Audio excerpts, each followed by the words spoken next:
BBA, BCA, BCom computer కోర్సులో 100% placement లభించే ఏకైక డిగ్రీ కాలేజ్ కూకట్పల్లిలోని I3 డిగ్రీ కాలేజ్ 8367215215.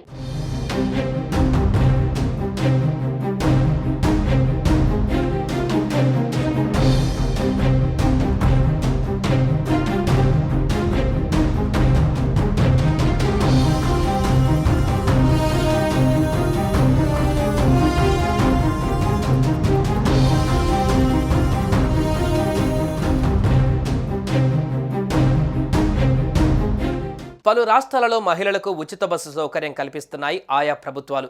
అయితే ఇది మహిళలకు ఉపయోగపడుతుంది, కానీ పురుషులకు ఇబ్బందికరంగా మారింది. తమ సీట్లను మహిళలే ఆక్రమిస్తున్నారని, నిలబడే ప్రయాణం చేస్తున్నామని పురుషులు ఆరోపిస్తున్నారు.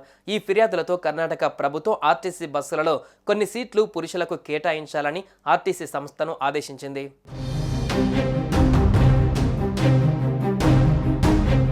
కర్ణాటక రాష్ట్ర రోడ్డు రవాణా సంస్థ శక్తి పథకం కింద బస్సులలో మహిళలకు ఉచిత ప్రయాణ సౌకర్యాన్ని కల్పిస్తుంది. తెలంగాణ రాష్ట్రంలోనూ ఆర్టీసీ బస్సులలో మహిళలకు ఉచిత ప్రయాణ సౌకర్యం అందుబాటులో ఉంది. అయితే కర్ణాటకలో శక్తి పథకం అమల్లోకి వచ్చిన తర్వాత బస్సుల్లో సీట్లన్నీ మహిళలే ఆక్రమిస్తున్నారట. బస్సుల్లో మహిళలకు రిజర్వ్ సీట్లు అందుబాటులో ఉన్నాయి. వాటికి తోడు మిగిలిన జనరల్ సీట్లను సైతం మహిళలే ఆక్రమిస్తున్నారట. దీంతో పురుషులు ఆర్టీసీ బస్సుల్లో ప్రయాణించాలంటే నిలబడి ప్రయాణాలు చేయవలసిన పరిస్థితి ఎదురవుతుంది.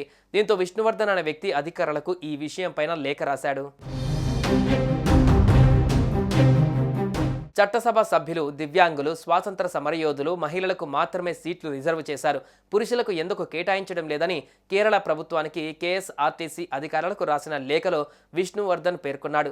దీనిపై అధికారులు స్పందించారు. పురుషులకు ఆర్టీసీ బస్సులలో ప్రత్యేక సీట్లను కేటాయించారు.